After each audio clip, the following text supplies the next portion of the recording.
never been before. It's the first time. It's just, I'm so glad that he's opening our minds to the reality around us. The world's got a lot of problems at the moment. I think even the people who are taking news from the main media are aware of a lot of problems out there. And the real way that we can solve them is by opening up awareness. And things like this event are going to do that. A friend of mine died of having the swine flu vaccine recently. So I want to help as many people realise that you know, this world that we're living is not what we thought it is, and it's quite important that we get the word out. I do believe there is an evil cabal who are interested in power, money and control, and I have a lot of respect for David for not being scared and speaking out against it. I admire him. I think he's very brave. I just want to see him doing his thing. I want David to tell us all, man, you know. I wanted to talk about the moon being a spaceship. I wanted to talk about the future, which he's so positive about, you know, with what's coming and how humanity is going to remember who it is, you know, and see that fork in the road where we actually stop believing all the mainstream education and media and start to wake up to the true magnitude of who we are and how we create reality, you know. He's done a lot of quality research, and he's also applied a kind of philosophy to it as well. You can take it or leave it, but he's putting it out there for everyone, and he puts himself at risk doing it, and we all owe him big time for that.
Ladies and gentlemen, David Icke. Thank you. Thank you. Thank you. Thank you. Whoa. Thank you. Thank you.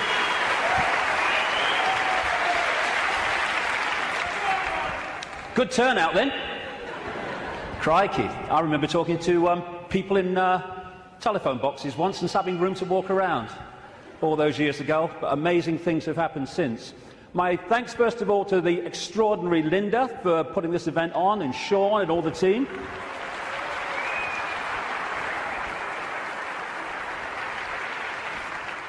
And my God, it's 20 years since my head blew off. 20 years on, I hope I've contributed one thing, and that is to let people realize that if you believe in something, if you keep putting one foot in front of the other and don't get caught in defending yourself or feeling sorry for yourself or falling for the fear that what other people think of you because you're saying something that's different, then if you keep putting that one foot in front of the other, you get somewhere. It's when you stop that everything stops. And if we believe in what we are saying, and what we're saying has validity, then eventually it will be shown to be so. But that process only plays out if we keep walking. And you realize over 20 years that whatever people are saying about you today, they'll say something else tomorrow, so don't get caught up in what they're saying today, whatever today is. Because the fear of what other people think is the state of perception that stops people making a difference. Because you can only make a difference in a world of uniformity if you operate outside that uniformity, and that's always going to get you laughter, it's always going to get you ridicule and condemnation. And we either want to make a difference and we take that on and say whatever, or we don't, in which case nothing changes. And when I look back at this last 20 years, I can see very clearly in my life what happens to all of us. You come into the world, and then you go through a series of experiences, and they seem to be random. They don't seem to be connected. Oh, this is happening now, and that's happening then, and this is happening today. But when you look back, you see how it's been a journey of connected, often fantastically synchronistic experiences that are leading us in a certain direction. If we choose to go. If we don't choose to go, then we just run on the spot, which is where most of humanity is because of the way the system is structured. So when I look at the different aspects of my life, I see the chain of events that's led to now. I mean, this was me when I came into the world. I was bloody happy to be here, I was. Mom, Earth's a shitty place and want to go home. And I felt like that as a kid, to be honest. But then my life unfolded, and I became a professional footballer. Have you seen them teeth? When I saw that bloody picture, I've seen them teeth. Last time I saw a set of teeth like that, it was winning the Grand National. But the football side of it, which just seemed to be, I want to be a footballer. Actually, because I ended up playing professional football with rheumatoid arthritis, not recommended, by the way, I had an iron will to keep going whatever. And my goodness me, that came in quite handy a few years later. Then I went into television. What a bloody poser, look at him. I don't know, he should curl my hair then, you know. And thank you. It's been a long time since anyone did that to me. In fact, that's the first time, I think.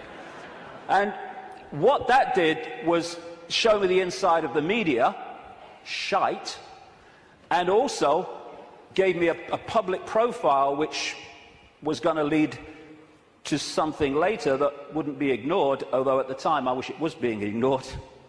And then I went into politics, you can call Green Party politics, and I saw politics from the inside, how it's just a game, how it's irrelevant to human life, and how people who were fighting with each other in the public arena were doing anything but that behind the scenes. And then, bang, 1990. For a year before 1990, when I was still in the Green Party, I felt this presence around me. Even when I was in a room alone, or especially then, I felt this presence around me, like I wasn't alone. And this went on for the best part, like I say, of a year. And it got more and more powerful, more and more tangible. Long story short, I tell the story in the books. I went by a series of synchronistic chances to see a psychic. Never seen one in my life before. And I just wanted to go along. I told her I wanted hands-on healing for my arthritis, which was true. But the real reason was, would she pick up what was around me? And I went for a couple of times, and it was hands-on healing, very nice. Betty Shine, nice lady. And then the third time, she starts giving me this stuff. Ooh, this is powerful, she says. I've got to close my eyes for this one. And in 1990, out came all this stuff. I'm presenting the snooker at the time. You know, I'm with the BBC still, and out came all this stuff. I was going to go out on a world stage. I was going to reveal great secrets. And basically, there was a shadow across the world that had to be lifted. There was a story that had to be told. And I was going to tell it, which, when I'm sitting with my bum on that little bench next to her in her healing room, sounded complete bloody craziness. But it's unfolded. And it's unfolded very quickly after that, where my life started to change. And I started to come across information that was pushing me in a certain direction. And then, in the same year, or just after the same year, 1991, I went to Peru just on a whim, on intuition, and ended up having extraordinary experiences on a mound in Peru, just down from where that is. This is Siyustani, not far from a place called Puno in southern Peru. Over just out the shot there, on this mound, when this energy was coming in the top of my head, and I was shaking like I was plugged in the mains for about the best part of an hour. And after that, everything changed. It was like a dam bursting in my head, and suddenly concepts, information, perceptions were pouring into my mind. And for about 3 months, if you'd have asked what planet I was on, I would definitely have had to check. And that 3 months was when all this unfolded, what I call my turquoise period. When it was like a computer where you push too many keys and it freezes and says, can't process this, thank you, I'm shutting down. And that's what happened to me basically in that 3 months. And then, after that time, everything morphed back. And people were coming up to me in the street after all the ridicule, they're saying, you're just like the bloke I used to know. I thought they said you got mad. Well, I may have looked like the bloke I used to know, but I wasn't. I was suddenly seeing the world in a completely different way, and I was asking the big questions. Who are we? Where are we? Why is the world as it is? And from that time, the puzzle pieces started to be handed to me in really synchronistic, amazingly synchronistic ways. One of the, if you like, psychic communications that came through Betty Shine said in 1990, sometimes he will say things and wonder where they came from. They will be our words. Another one said knowledge will be put into his mind, and at other times he will be led to knowledge. Well, all I can say after 20 years of experience since that time is that that famous advert in Britain, it does exactly what it says on the tin, is precisely what has unfolded since then. And that's how the information for all the books and everything has come. Another one was, arduous seeking is not necessary. The path is already mapped out. You only have to follow the clues. Again, it says, or it does what it says on the tin. Exactly that has happened.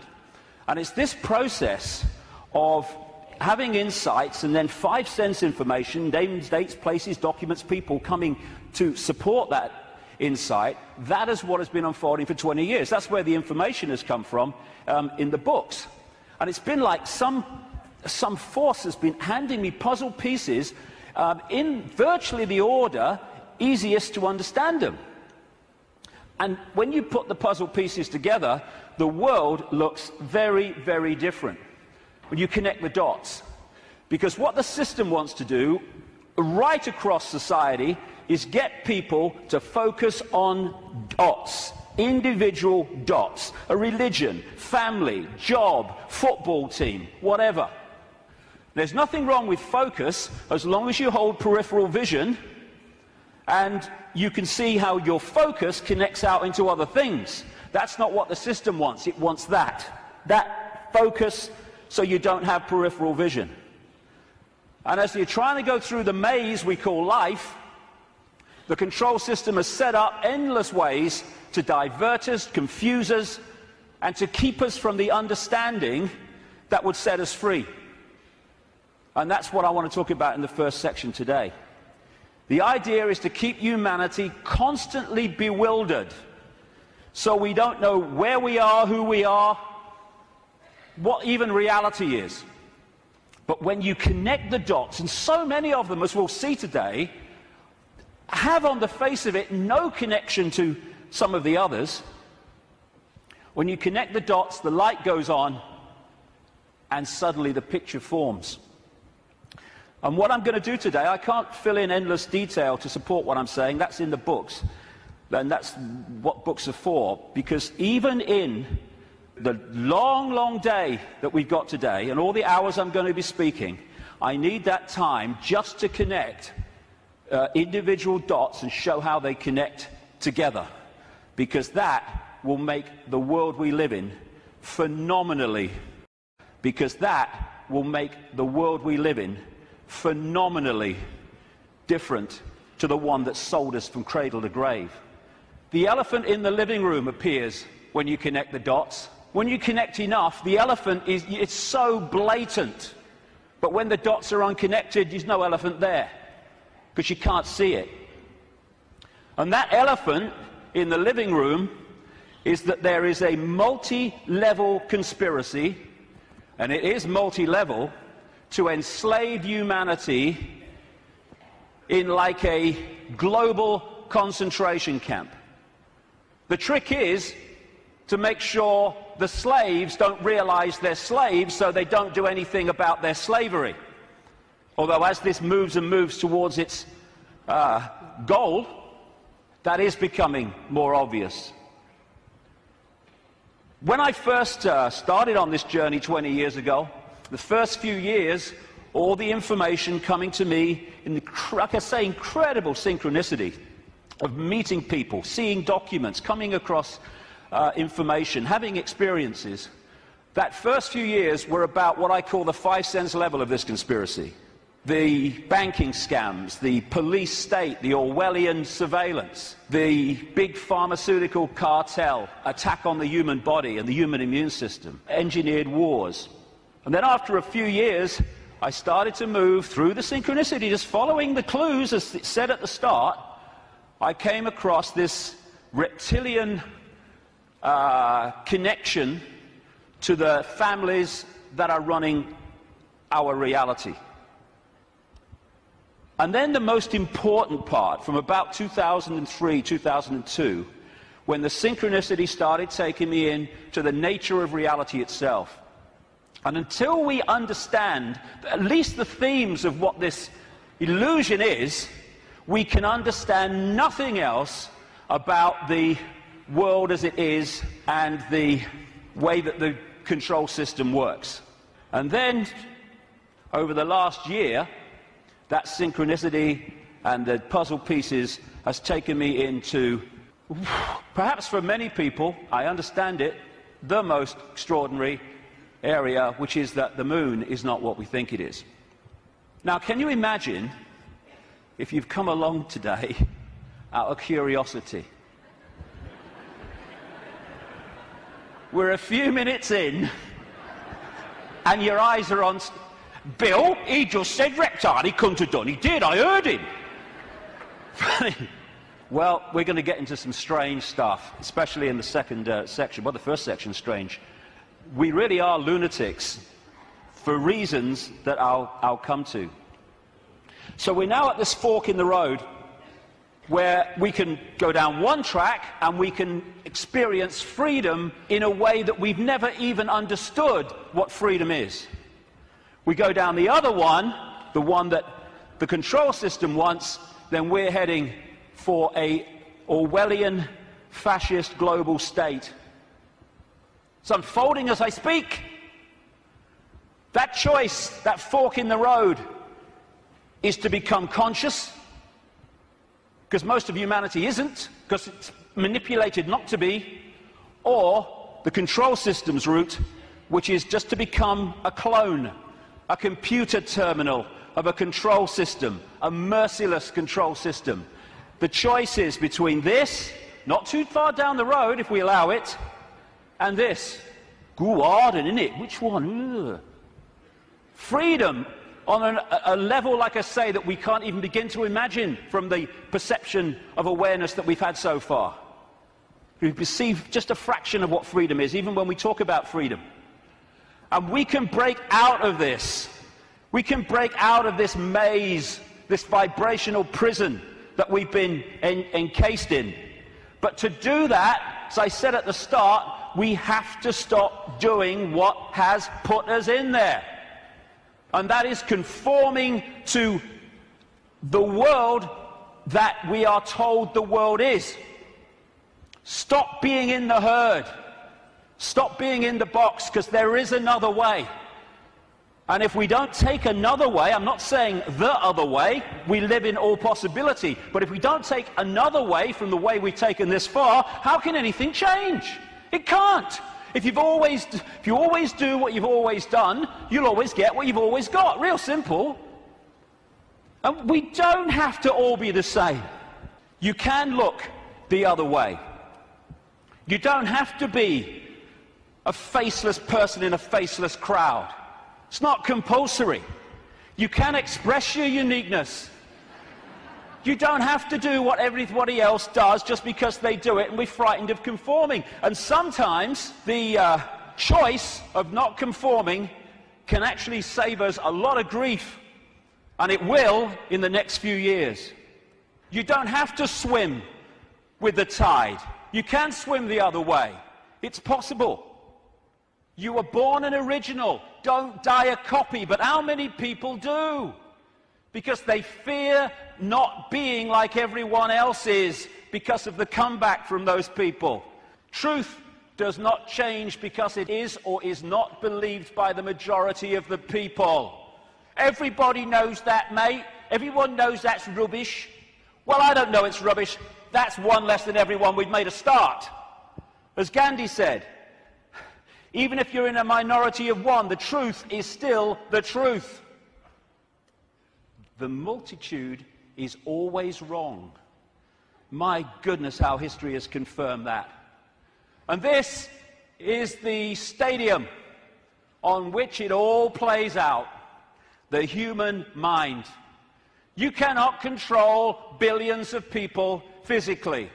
You can in certain small areas, yes, with your tanks and your bloody tasers and all that rubbish, but you can't do it to 7 billion. You have to control the way they perceive themselves and the world, and therefore through that make them behave the way you want them to. So if we're going to go down this route of freedom, first of all, we need to free our minds from the programming of a lifetime. Free our minds from the belief that what we're programmed to believe in schools is the truth about anything. It's not there to enlighten us. It's there to program us with a certain perception of reality which we carry through our lives, so we will be good little slaves based on who we think we are and what we think the world is. Free our minds from the diversions and the nonsense and, hey honey, she's after the car, quick. And while we're doing that, over here, the world is being orchestrated. Not for our benefit either. Free our minds from the belief that the mainstream media is interested in telling the people the truth of what's going on in the world. It's there to do the opposite. It's to tell us the version of reality the control system wants us to believe, so we will respond and react in the right way. Free our minds from the fake change people. I mean, crikey, is there a politician that's actually campaigning anymore that's not saying they stand for change? Change? Yes, I'll tell you what the change is. It's one guy claiming to be change, controlled by the same force that controlled the previous guy.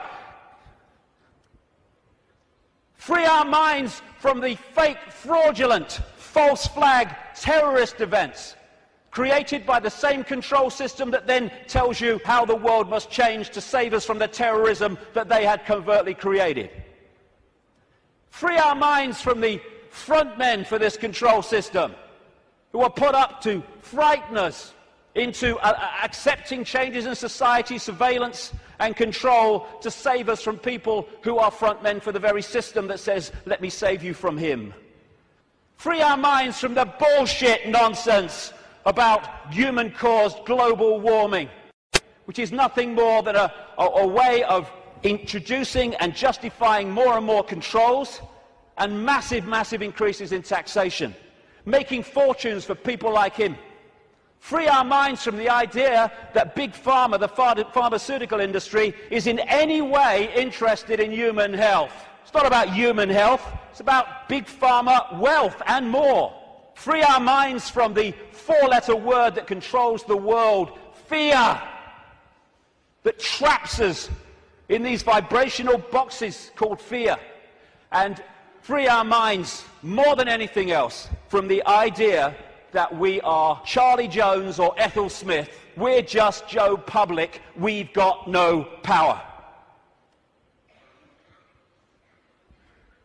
The choice is to become conscious, to realize that Ethel Smith is an experience, not who we are, and choose not to be what the control system is fast trying to create. Since I started writing about this, in some detail 15, 16, 17 years ago about the control system. It's gone from its coming to daily experience. I think this is a symbolic picture myself. That plaque says, George Orwell lived here.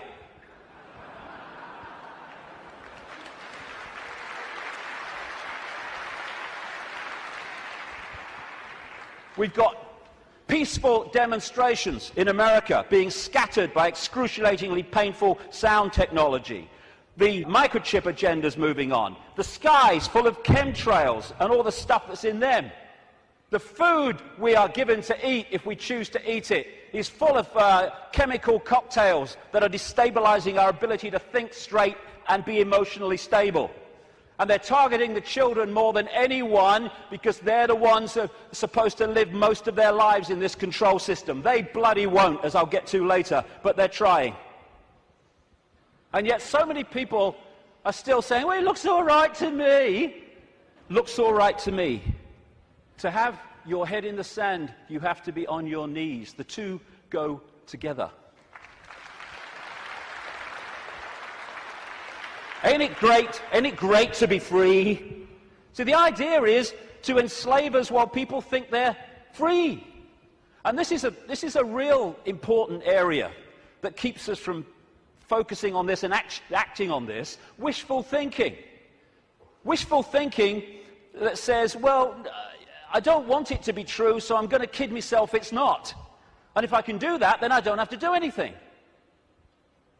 Here's an example of wishful thinking I came across. Wishful thinking that this threat will make any difference to their husband's drinking. That's wishful thinking. When I first saw that, I immediately ordered a large one, personally. But that's wishful thinking. I wish it were different. I wish things were different. Well, we all do, but they're not. They are as they are, and I find myself saying this all the time now. It is what it is. And if you accept what it is, you can change what it is. If you're in denial of it, you're not going to change it because you're kidding yourself it doesn't exist. This control system is coming in. It's coming in fast at the moment. And we have to get it from talking about it to doing something about it. And it's crept up on us, step by step. While we're watching the game shows and celebrity world and sport and stuff. Nothing wrong with any of those things. But if you're there and you've not got the peripheral vision, they will keep you from seeing what's going on. And now the future is here. It's not sometime never. The future is here. And we've got to go from that to that pretty damn quick. And we can and we will. In many, many ways. As Martin Luther King said, the ultimate measure of a man is not where he stands in moments of comfort and convenience, but where he stands at times of challenge and controversy. And we are at a time of challenge and controversy, and we'll see what we're bloody made of, frankly. But the great news is, and I'm going to get into this big time in the last section, this is a time of fantastic awakening.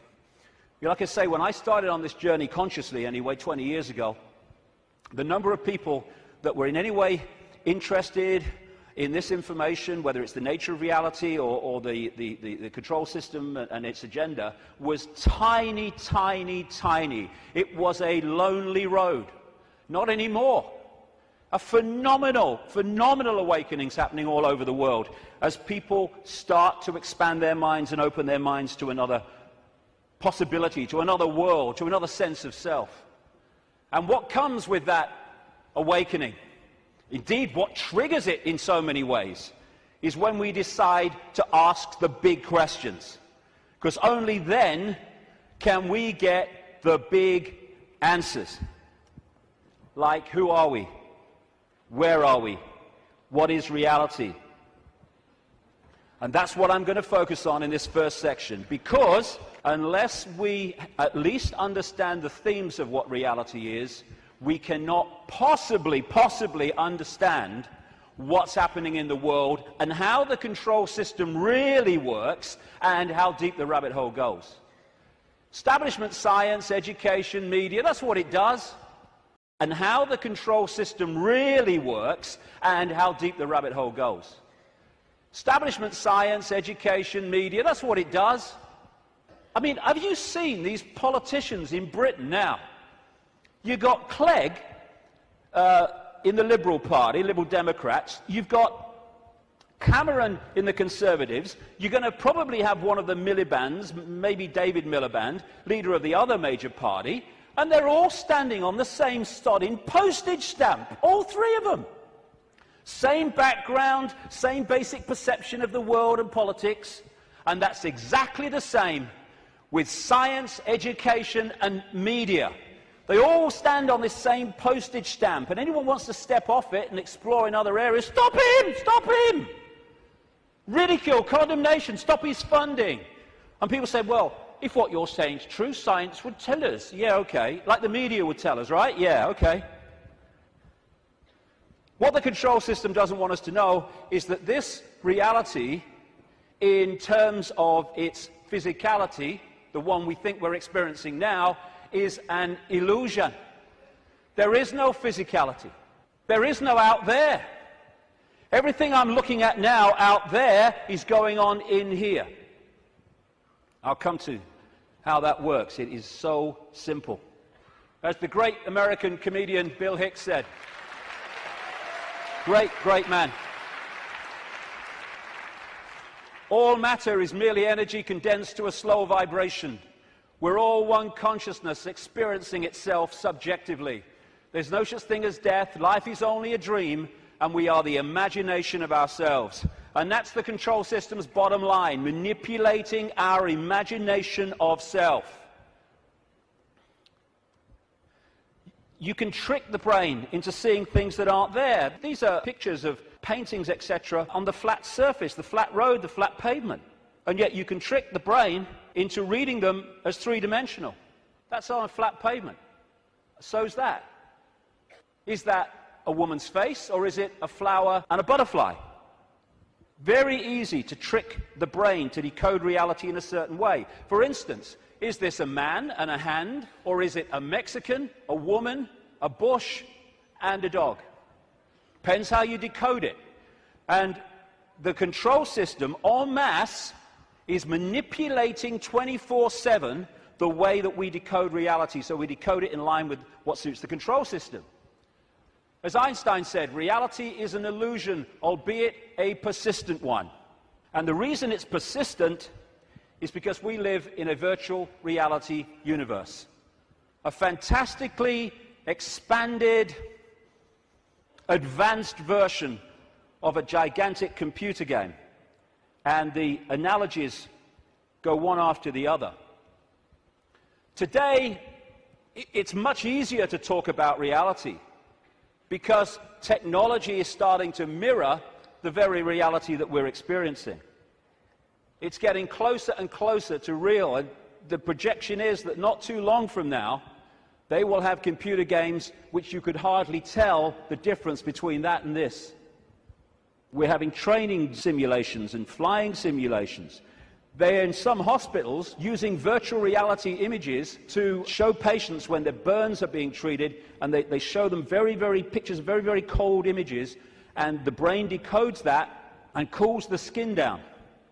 And when you look at these advanced virtual reality technologies, what are they doing? They're just hijacking the way the five senses work anyway. They're using the eyes, they're using through these gloves, the sense of touch and all the rest of it, and they are feeding information, digital information, to the brain and tricking it to believe that something's going on which is not. And that's how the control system works. And we have what I call the body computer, the biological body computer. Biological, by that I mean it has the ability not just to react to data, but to assess that data and make decisions on it, which is what the immune system is doing all now as we speak. I'm not standing here, you're not sitting there saying, okay, problem with the right leg, go down there a bit on the left. No, it's just doing it because it's thinking. It's a biological computer system.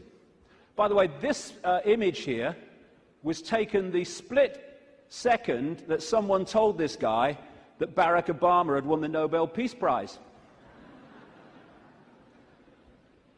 That's how I reacted anyway.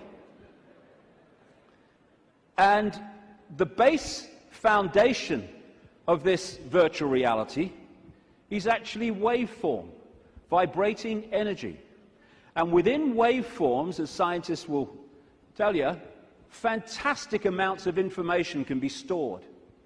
And that's what the base information construct of this reality is. It's information in wave form. And what I'm going to call that through the day is the metaphysical universe. When I talk about the metaphysical universe, I mean the waveform level of this universe before it becomes this. What happens is the waveform information construct is decoded through the body computer into the world that we think we are experiencing. It's all going on in here. And it's like, as I'll come to in a second, it's almost a mirror, though much more advanced, of the wireless internet, where you can get a computer and you can pull the wireless internet, the World Wide Web, a whole collective reality out of the unseen to appear on a screen anywhere in the world. And so as we decode vibrational information through to electrical information, which is sent to the brain, and the brain decodes that into the world that we think we are experiencing. This is the metaphysical universe. Through the body computer, it becomes the world that we experience as outside of us. The five senses, which of course, as I say, virtual reality computer games lock into, that's how they work, they change vibrational information into electrical information, which goes to the brain to be decoded into what is holographic information. I'll come to that. So this is absolutely right, this scene from The Matrix, where the Neo character says, this isn't real, and Morpheus says, what is real? How do you define real? If you're talking about what you can feel, what you can smell, taste, and see, then real is simply electrical signals interpreted by your brain. That's all it is. And imagine if you can manipulate the way the brain interprets reality, because you know how reality works and the population doesn't, because you bloody well keep it from them systematically. The five senses are a decoding system. The most obvious one, of course, is sound. That's a vibration, comes to the ear, message to the brain, brain hears the sound. There is no sound until we've decoded it as so. Sound is just a vibration until we've decoded it. Sound exists in here. Same with taste. Electrical signals to the brain decodes it. This is how you can, through stage hypnotists, etc., get someone to eat a potato but taste an apple. Because you implant the belief here that it's an apple, and so the electrical signal with the potato code goes there, and it doesn't read it like that, it reads it as an apple. Even on that basic level, think of the potential for manipulating the way we see reality individually and collectively. And different parts of the brain, like with smell, are specifically there in the body computer to decode those senses. Same with touch. Exactly the same. Even movement.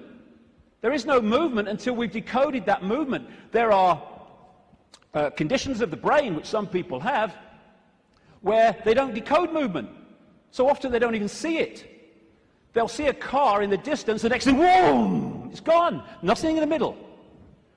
They see someone pouring a cup of tea, and all they see is a static arc of tea. It's all an illusion. It's a computer game. A very, very sophisticated one. I love that. Crikey, talk about having a laugh. Hey, Ethel, come and see who's in the telly. Don't you mean on the telly? No. Stage hypnotists are playing with this system all the time, like I say. And there are some other hypnotists I made earlier. These don't know they're hypnotists, most of them anyway. But that's what they're doing. They are all the time giving us a sense of reality, a belief in what is real. And if the brain takes on that belief system, it then starts reading reality in line with that belief, and it becomes a self-fulfilling reality. So we live in the equivalent, as I'll keep saying, a very, very advanced equivalent of the holographic internet, the World Wide Web. If you say to people, tell me about the internet, they say, yeah, well, it's graphics and websites and words and colors and the pictures. Yes, it is. But the only place that exists in that form, the internet, is on the screen. Everywhere else, it's electrical circuits, etc., etc. You say, tell me about television. They'll say, well, it's moving pictures on a screen. Yes, it is. But the only place that television exists in that form is on the screen. Everywhere else, it's electrical circuits and, in some cases still, many cases still, broadcast frequencies. And we live in what I call the cosmic internet, where information in the energy around us, I'll come to where it comes from in a minute, is then pulled out of the unseen. Just as these guys sitting out in the open, no wires, no connections, they are pulling the unseen out onto the computer screen. And if you think of it, because people say, well, if you're creating your own reality in your head and all that stuff, why do we all see the same stage? Why do we all see the same car? Well, when you log on the internet in South Africa or Australia or London or America or anywhere, apart from places like China, you log on to the very same collective reality as everywhere else, everywhere in the world. You might choose to go to this website, and if you go to this website, the guy in South Africa could go to the same website that you're on and see the same thing, because it's a collective reality. What happens is that we then decide, do we like this website? What do we think of it? Do I want to go there or do I want to go there? That's how we put our individual spin on it. It's the same when you look out the window and you see the same car going past. But I might like the car, someone else might not like the car. But it's the same collective reality. And the body computer is pulling this reality out of the unseen, just like those laptops.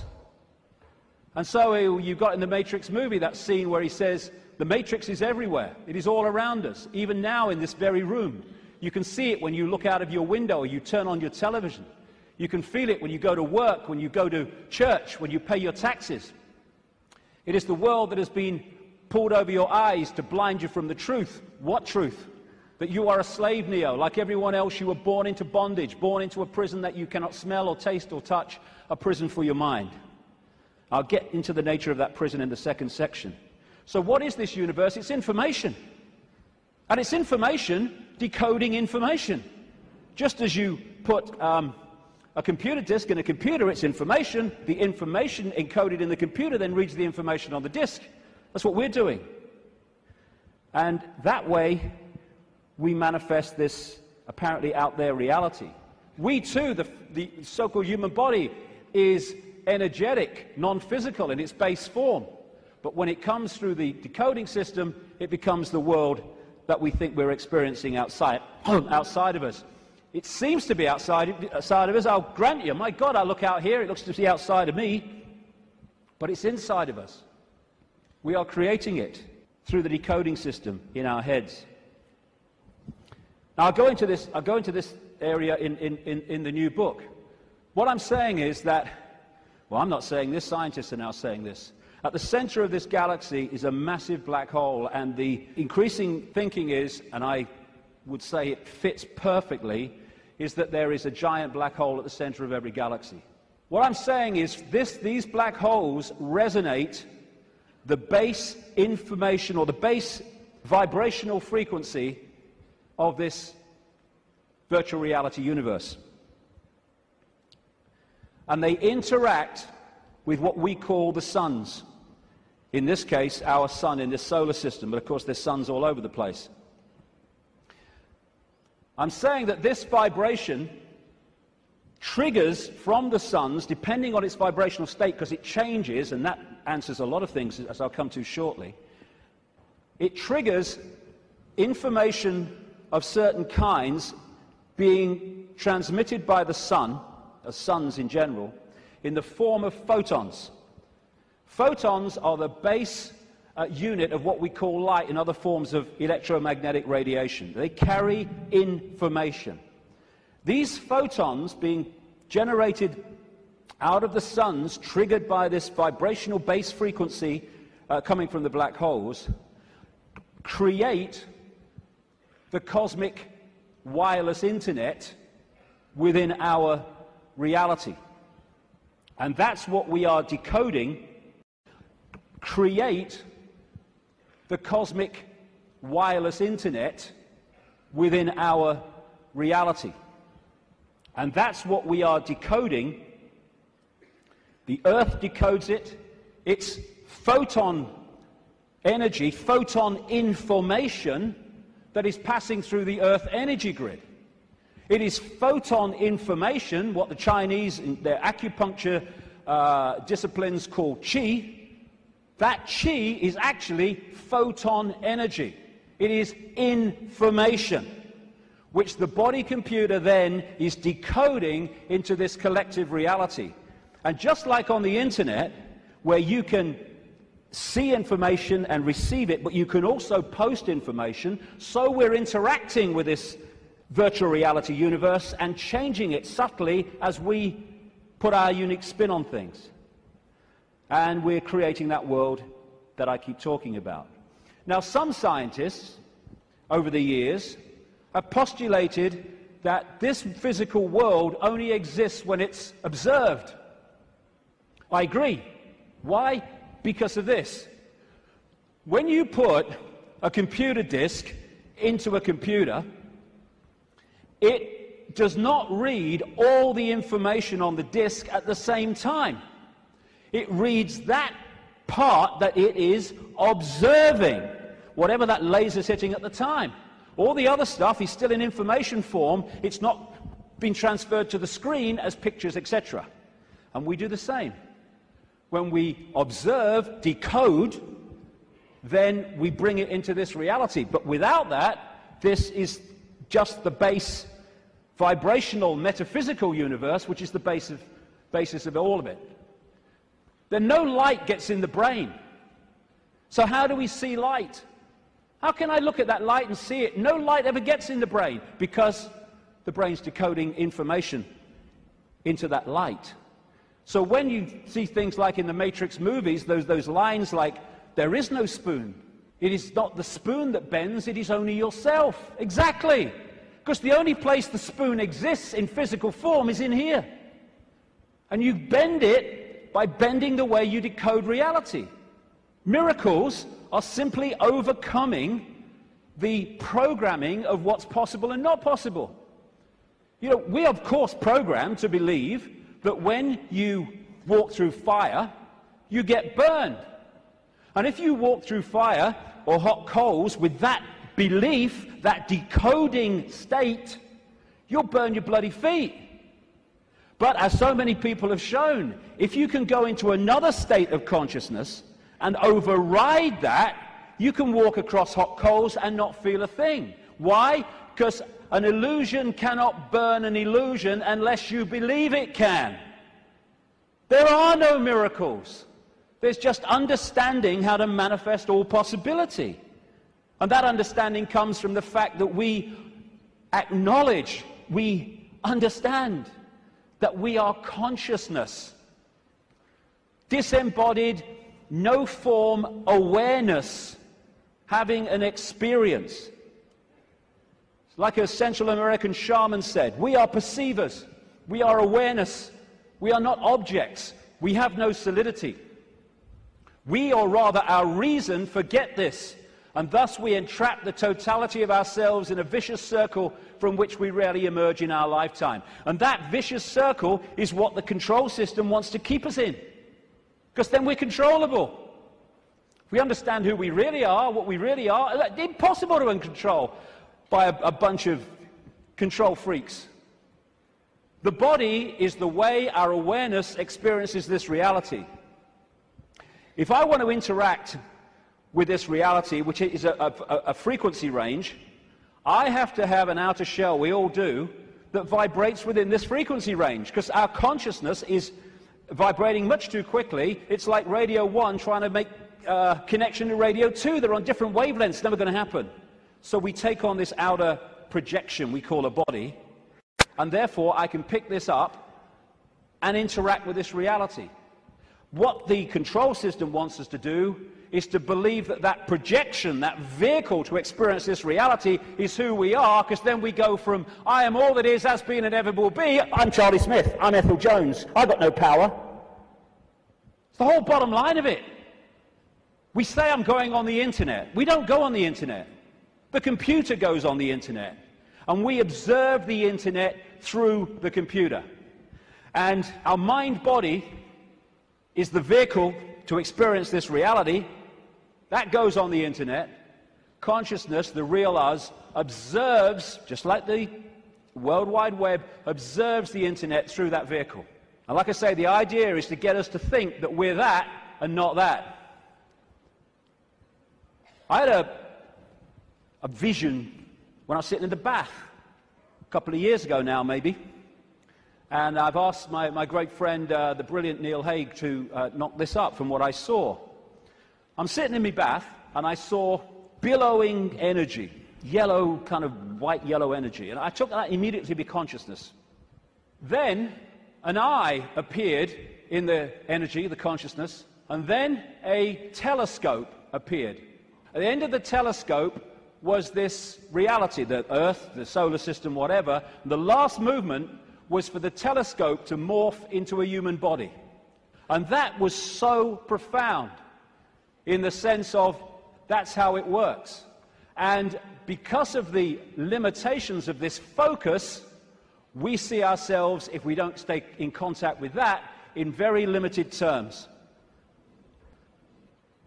Death is just putting the telescope down.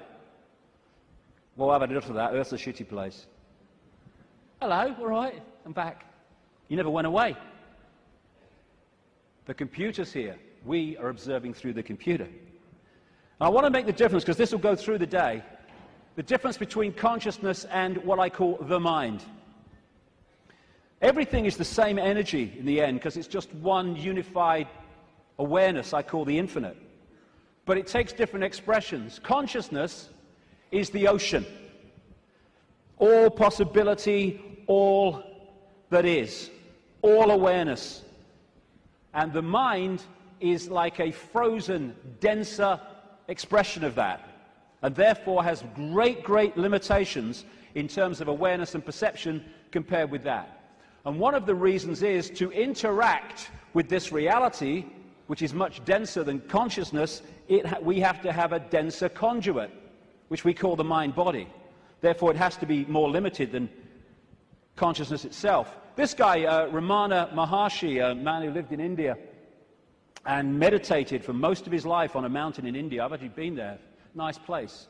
He said, mind is consciousness which is put on limitations. You are originally unlimited and perfect. Later you take on limitations and become the mind. Or as Einstein put it, a human being is a part of the whole called by us universe, a part limited in time and space.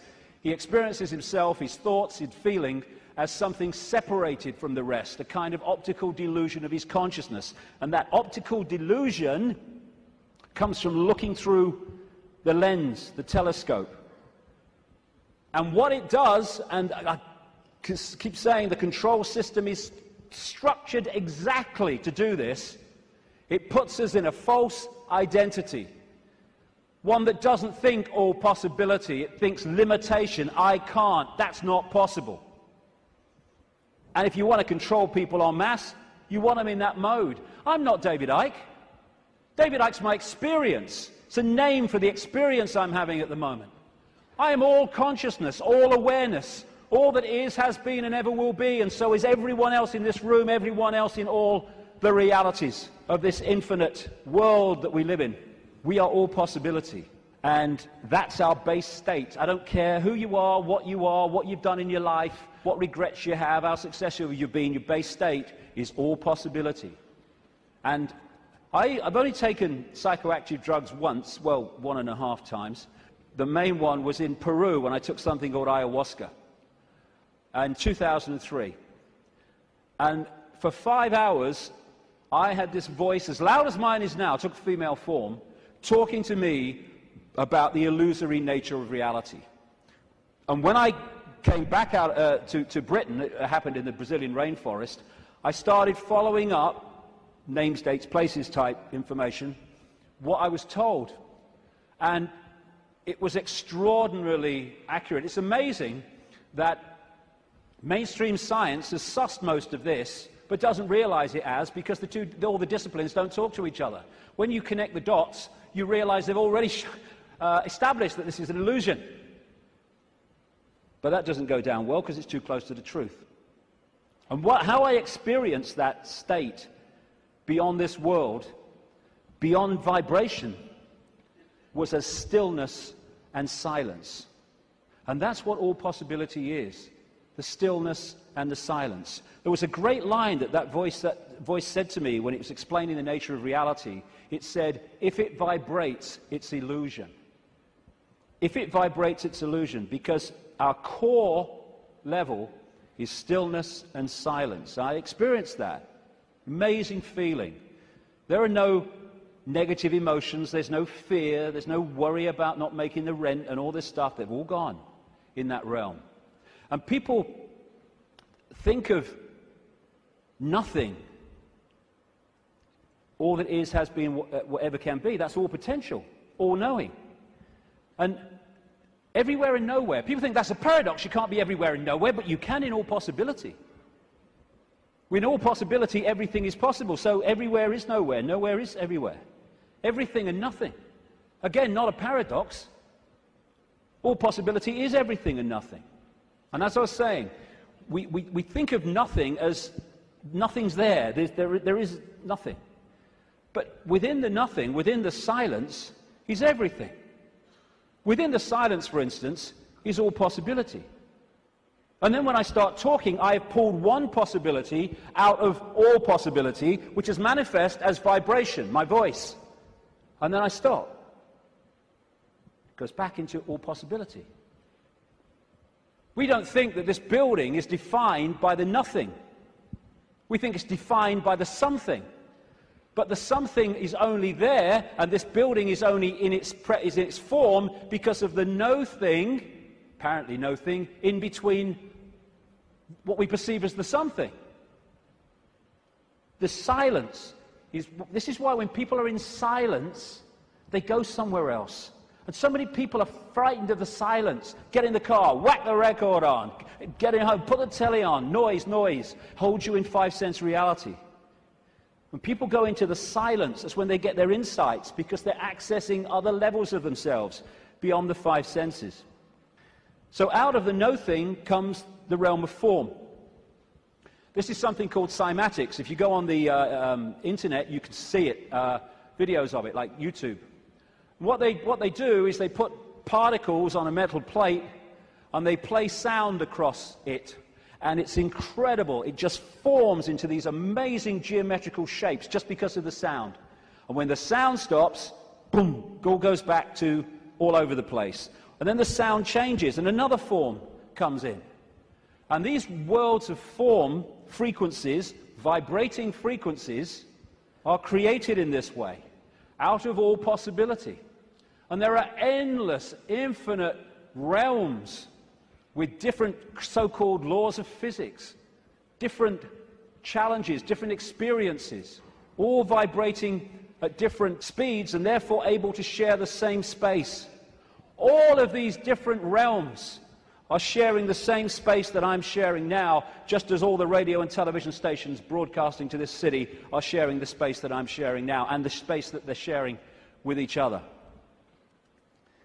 So we live in a frequency range, and that frequency range is dictated by the range of frequencies that our body computers can decode. And it is extraordinarily tiny.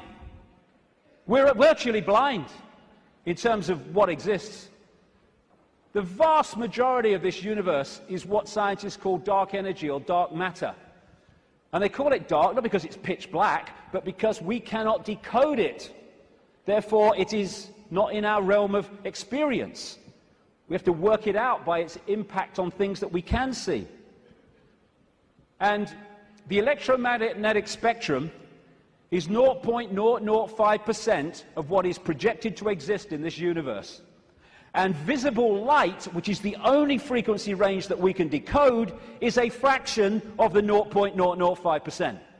So this is it. Visible light. This is our world. And we look out and we think we can see everything. But we can't. We can see what we can decode.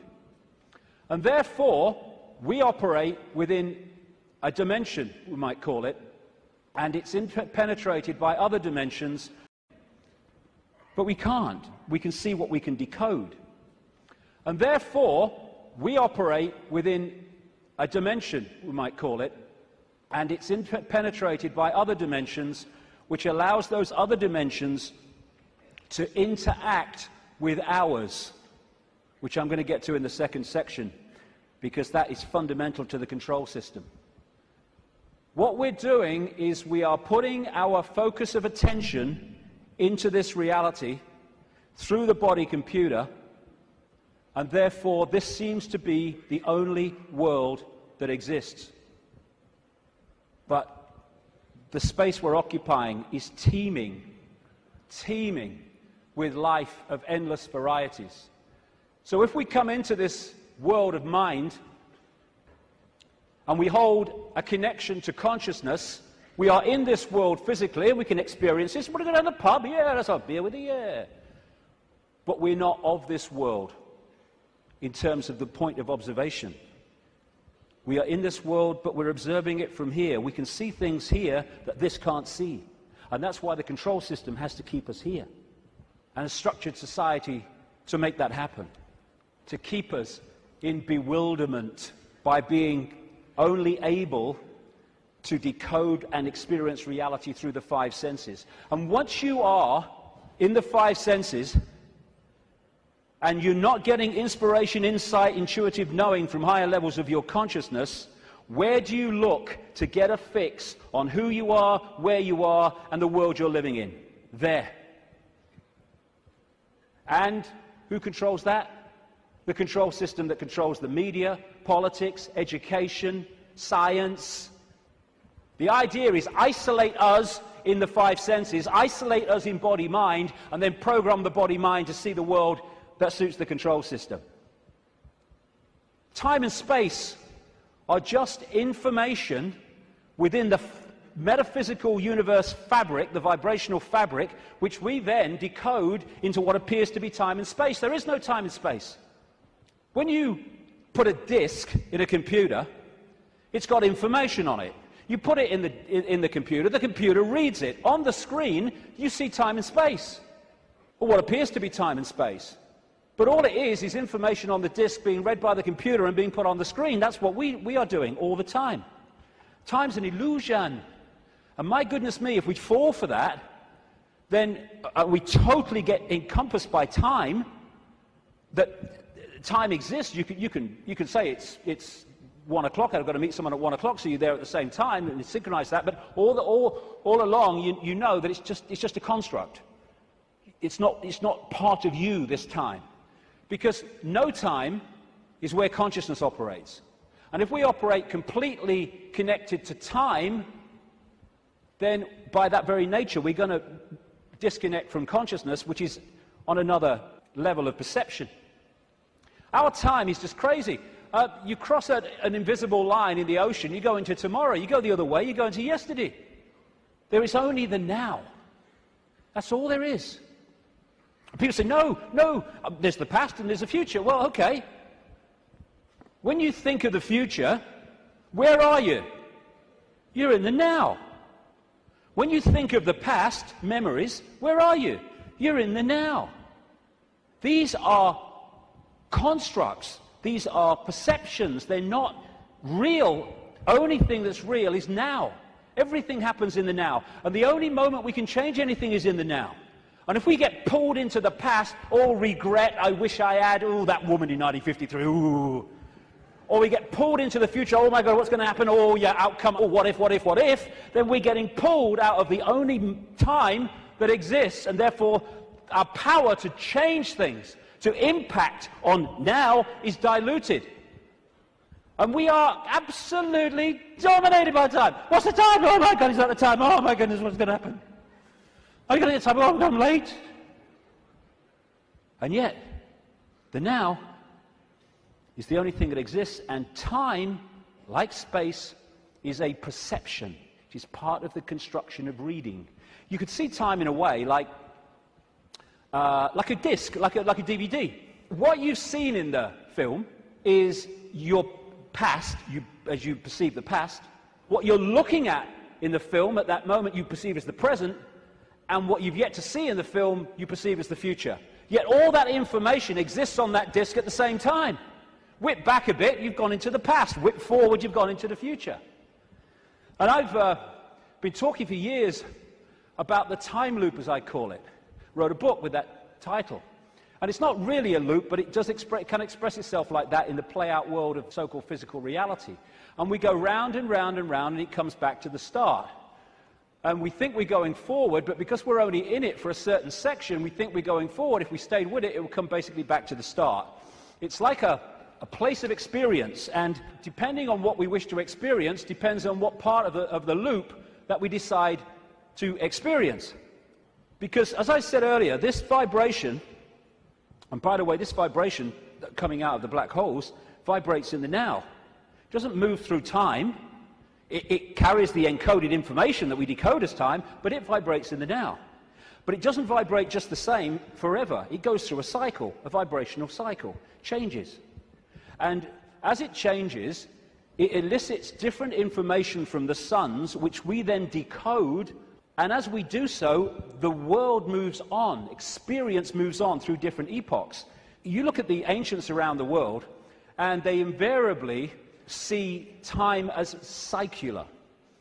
You have, of course, the famous yugas in Indian belief, Hindu belief, where the world goes through different cycles. You have a golden age when everything is expansive and everything's fully integrated and connected. And then you have other yugas which are suppressed, and you have control, and you do not have the expansive awareness that you had before. It's a different kind of experience. And so as this vibration changes, it takes this reality through a cycle and then comes back again. This is where all these yugas come in. And what happens is the left half of the brain particularly decodes this information, which is vibrating in the now. It decodes it into a sequence.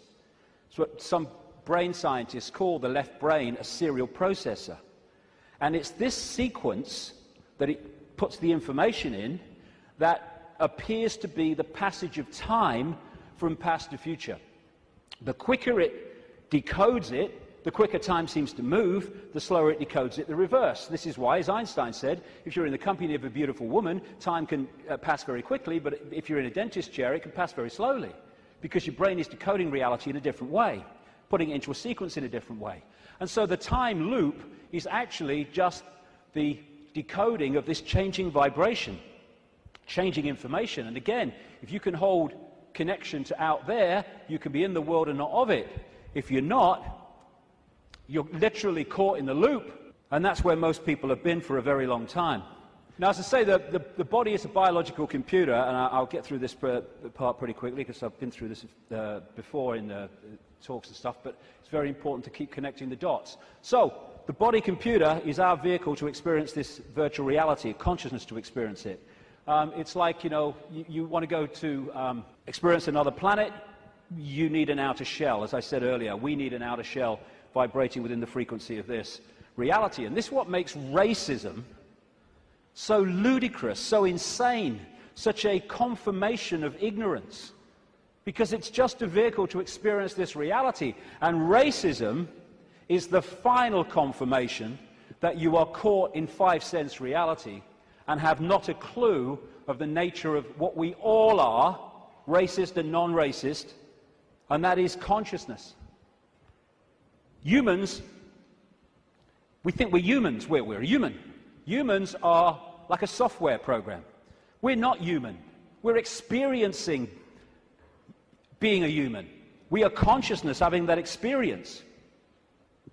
As this article in the San Francisco Chronicle said, DNA is a universal software code. From bacteria to humans, the basic instructions for life are written with the same language. And there are four codes, A, C, G, and T, or in my case, G and T, G and T, G and T. I like that one. It's in my DNA. And how these codes are in relation to each other decides if the outer shell is a human, a mouse, a virus, anything. And it very much connects into those green codes on the computer screens in the Matrix movies. And the body computer, biological computer, has the ability to think and assess for itself, ticks every box when you go through it. The reason they're now talking about connecting the brain to desktop computers is because they are connecting two computers. One far more, infinitely more advanced, yes, but two computers. That's how it's possible.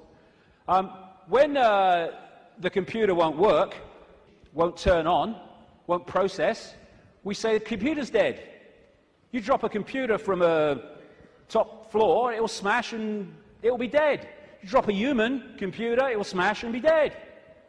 Because that's all that happens at death. The computer dies. We don't bloody die. There is no death. We're consciousness, infinite consciousness. The computer goes into sleep mode just to tick over. We go into sleep mode just to tick over. We have antivirus technology in computers to seek out the viruses that are a danger to the computer's systems and what you might call health. We have a phenomenal antivirus system we call the human immune system, which does exactly the same. And when you have a virus system and a new virus comes up, they have to update it because it can't work out how to stop it, because it's not been programmed to. This is updated by reacting and then integrating that so that the next time that comes, it can deal with it.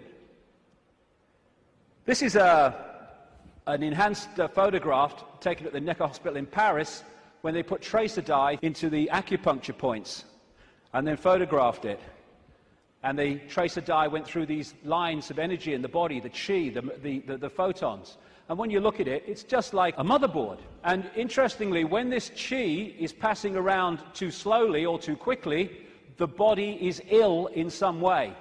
And what acupuncture is about is using the needles and other techniques to balance out that flow of energy. And what happens when the information is passing around a desktop computer in less than optimal speed? You say, my bloody computer's slow today, and often it's slow because it has a virus. The brain is the central processing unit of the computer, which in a desktop is a microchip. It's the main processor of information.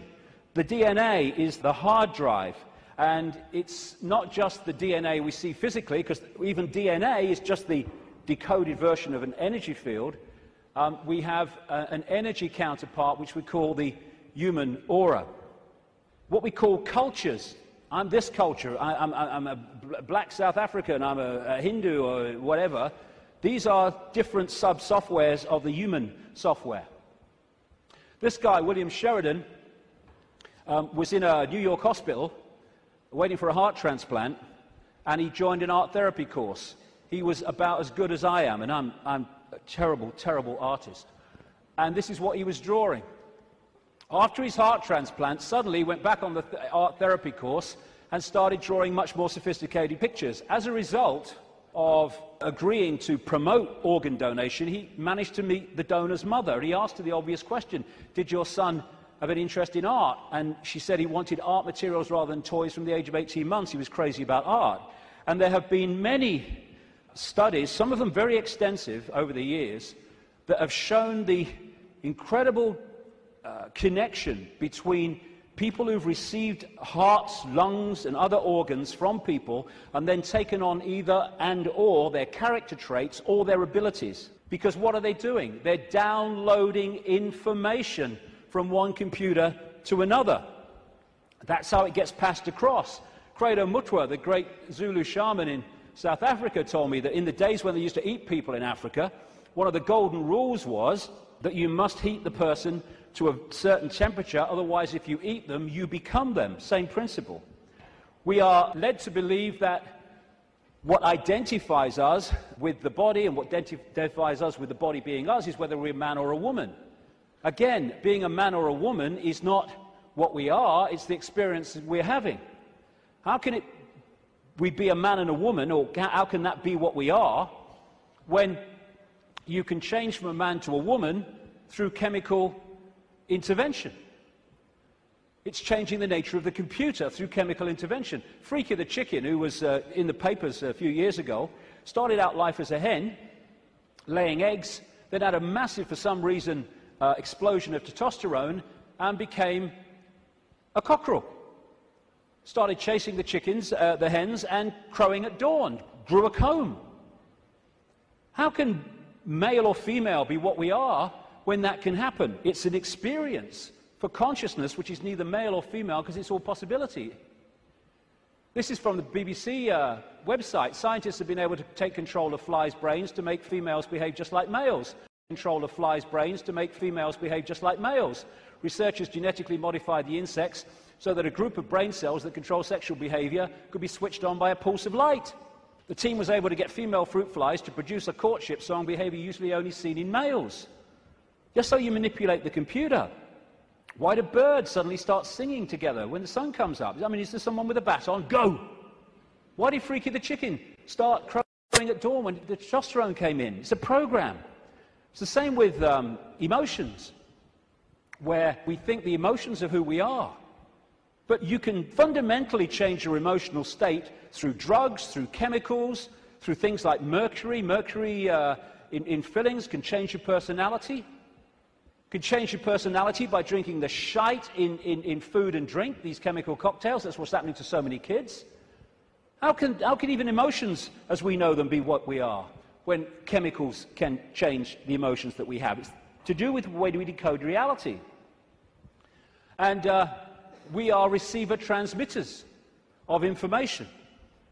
Like we're taking from the worldwide cosmic web and we're adding to it. And how interesting and appropriate that one of the great ways or great means of receiving and transmitting is through crystals, quartz crystals. And it turns out the human body is a gigantic liquid quartz crystal. The membrane of every cell, and we have trillions of them, is a quartz crystal, a liquid crystal. The Earth is a gigantic crystal. Every grain of sand, for goodness sake, is a crystal. And the Earth, too, is receiving and transmitting information within this cosmic web. DNA is a receiver-transmitter of information, and it's made that way.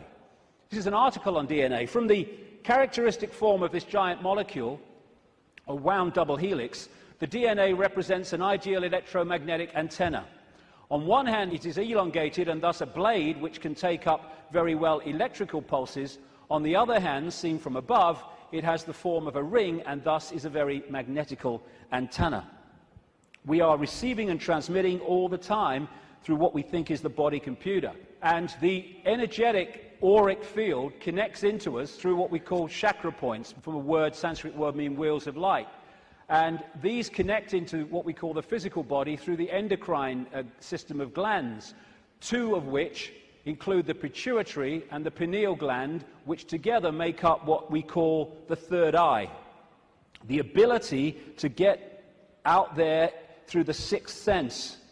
It's like that Muse song says, if we could flick a switch and open your third eye, we would know that there'd never be afraid to die.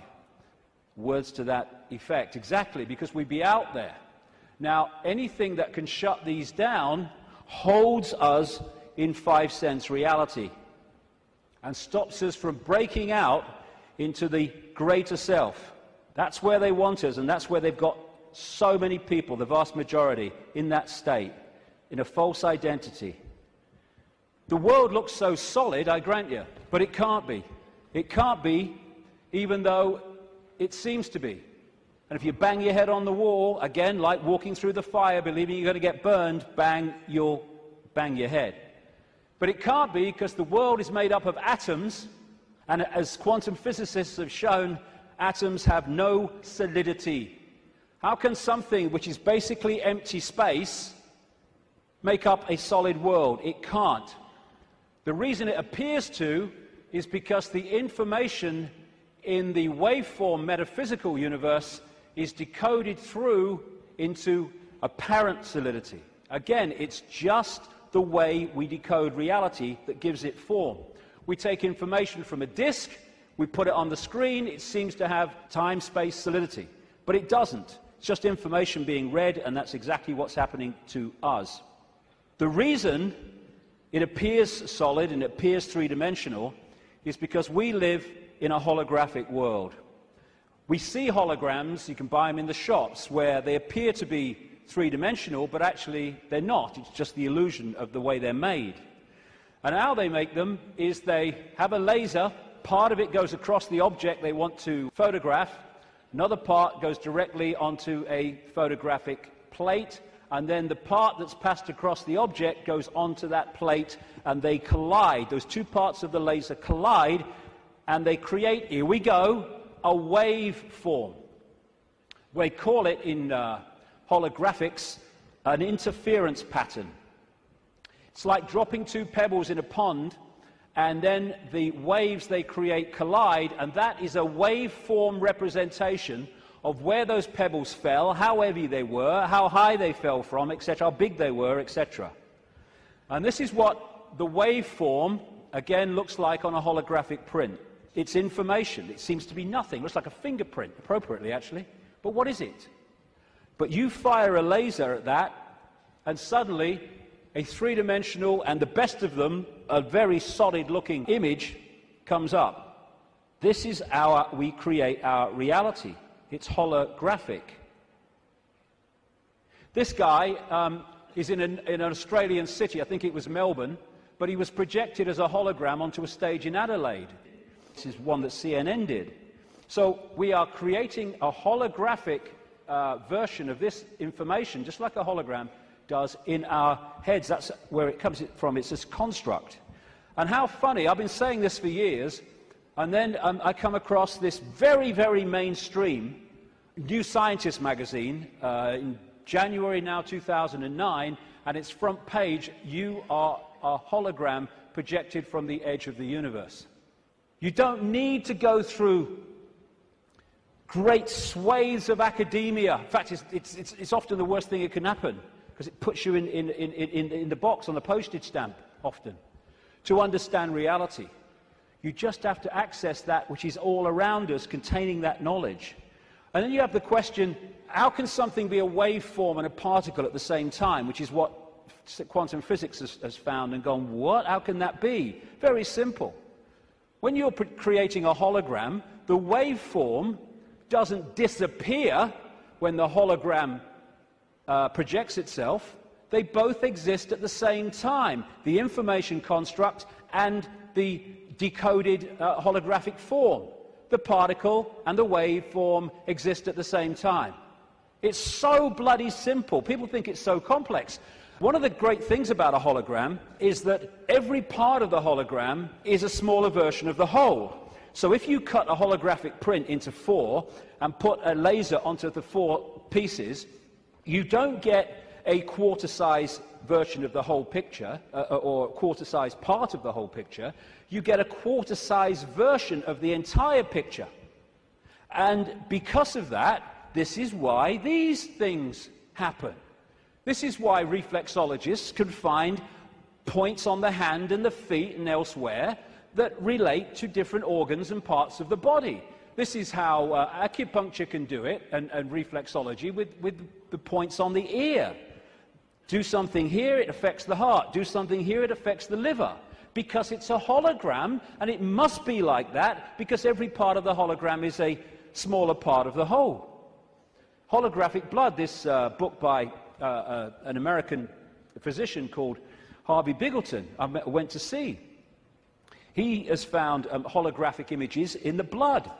And I looked through one of his really powerful microscopes, and as he increased it and increased it and increased it, my blood went from blood as you would perceive it to quartz crystal when you got it to the most powerful level.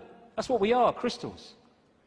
So because we live in a holographic reality where everything is a smaller version of the whole, that's where we get the theme of as above, so below. That's why the human energy field is mirrored by the Earth energy field. Because we are a smaller part of the Earth hologram, and the Earth hologram is a smaller part of the greater hologram. And on one level, this reality is digital. And they're creating now, and this is extremely relevant to what I've been saying, they're creating now digital holograms that operate in a slightly different way to the holograms we've had before.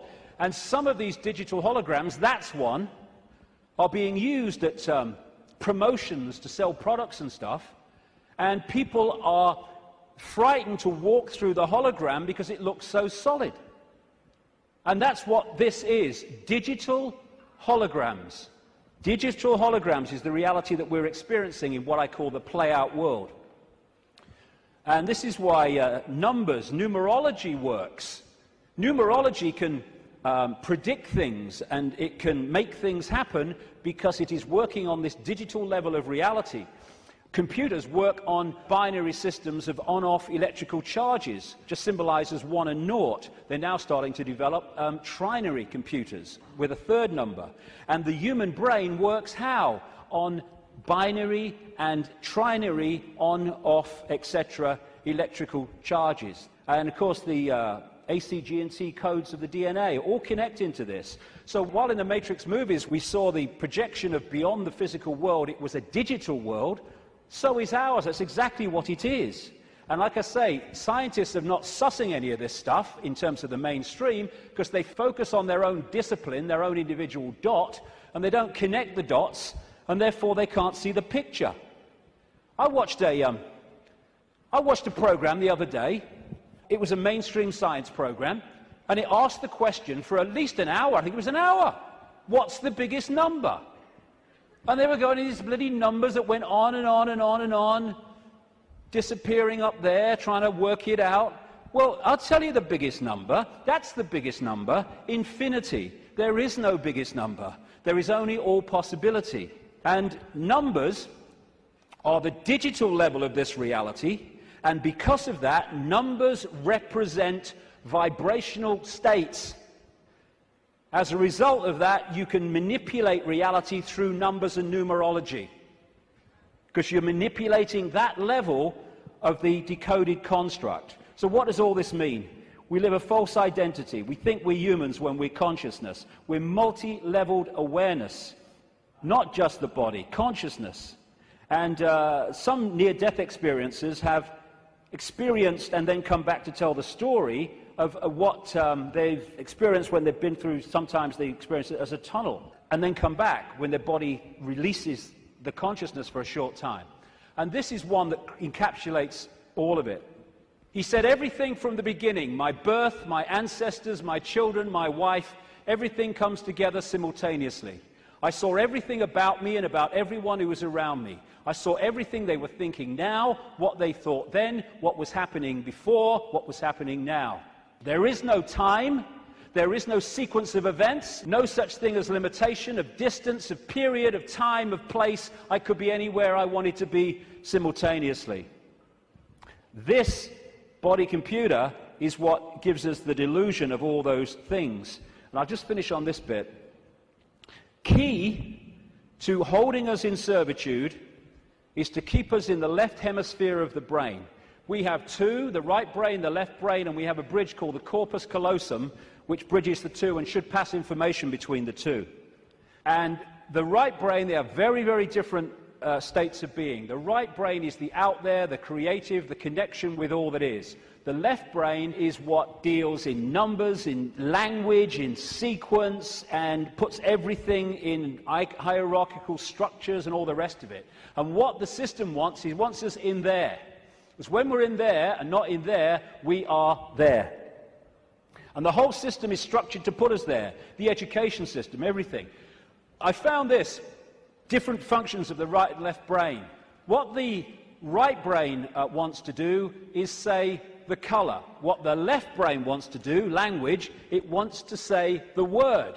And it's interesting when you try to go through these and say the color, how difficult it is for many people to say the color instead of the word, to say green instead of what the left brain wants, which is yellow.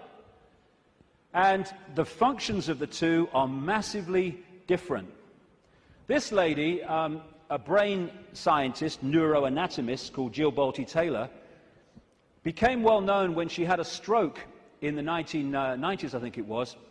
And she had a stroke in the left brain and stayed awake for most of it, and therefore experienced what was happening. First of all, she got onto an exercise bike trying to overcome how she was feeling, and she looked down at her hands, because this left brain decoding system's now not working, and was not decoding reality as it normally did. She looked down, and she saw not hands, she saw claws. As this went on, she could no longer see a division between her and anything else. Everything just joined as one infinite field of energy consciousness. And she said it was just bliss. Nirvana, she called it. When she tries eventually, the left brain eventually kicks in and says, you've got to get help, she tries to call work that field of energy consciousness. And she said it was just bliss. Nirvana, she called it. When she tries eventually, the left brain eventually kicks in and says, you've got to get help, she tries to call work, a colleague, to help her out. Took her 45 minutes, I think she said, a long time, trying to go through these business cards to find the number, because when she looked at them, she couldn't see numbers and words anymore, because this wasn't decoding reality as it should. She could see pixels. She was seeing this reality one step back in its digital pixel state. Eventually, through following the squiggles, she says, she managed to ring the number. And when the guy, he must have said something on the other end, like, hello, all she heard, she said, when he picked the phone up, was woof, woof, woof, woof. And then she said, I tried to say to him, hey, this is Jill, I'm in trouble. And all she heard herself say was woof, woof, woof, woof. Because the vibration was not being decoded by the left brain, the language part, into words that we can understand. And what the system wants to do is to put these firewalls up, called education, science, politics, media, peer pressure, to keep the right brain out of it. And this is fundamental, because these things are all part of the defense mechanism, keeping us in left brain reality and out of right brain infinity. Now, some people, they call them autistic savants, like this man, Stephen Wiltshire. They access the right brain potential in ways that other people don't. And this is why they're capable of fantastic achievements. This guy, Stephen Wiltshire, was taken up in a helicopter over London by the BBC for half an hour with nothing except his eyes, and then came down and drew London from the air with incredible accuracy.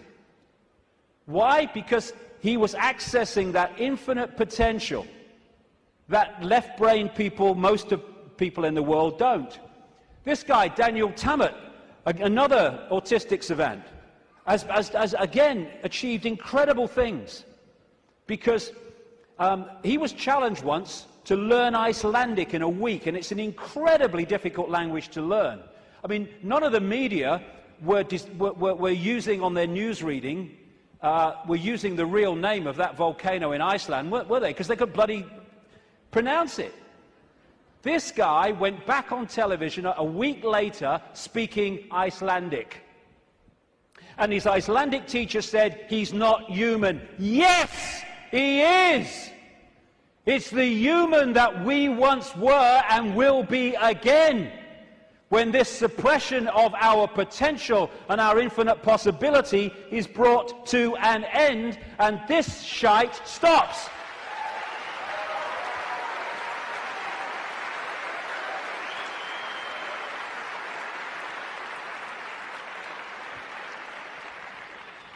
We worship the intellect. Oh, he's got a great mind. Oh, he did this at Oxford. Oh, he's gone to Harvard.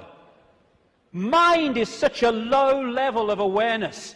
It's supposed to be a vehicle for experiencing this reality, a servant of consciousness. It's become our master. It's become something to worship, and that's the isolated intellect. That's the isolated intellect. And so we reach a point. This fork in the road is, are we going to be consciousness or mind? Are we going to be all that is or little me? It's not really free your mind.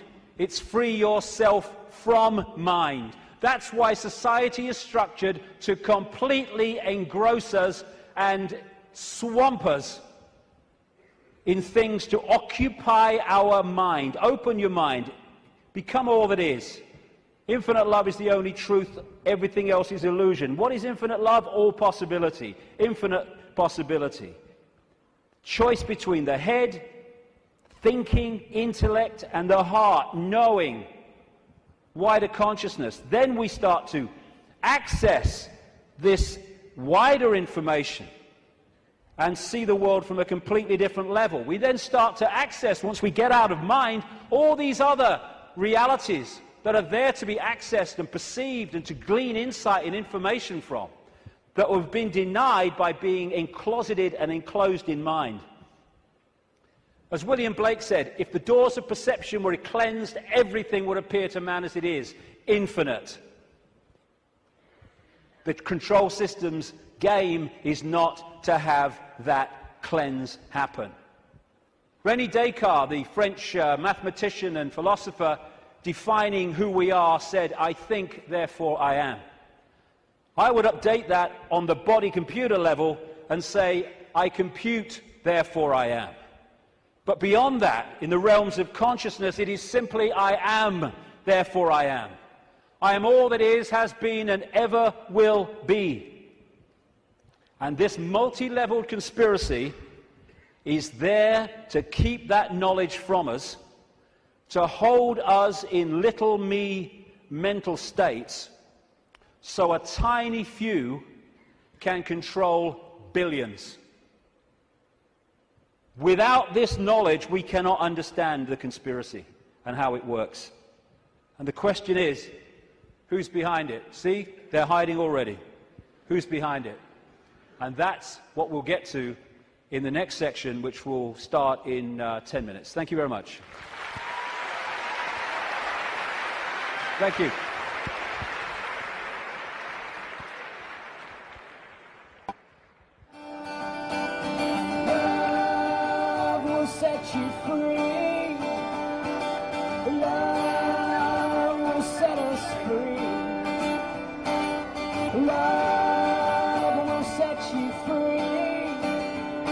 Cause you can't manipulate peace and harmony.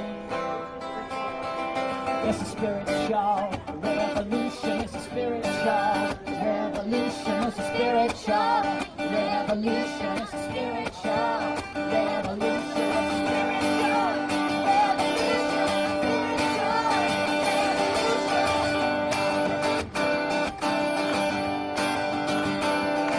It's a spiritual revolution. All part of your evolution. Your fate is still unknown. So wake up, my friends. The future now depends on you. So please lead us home.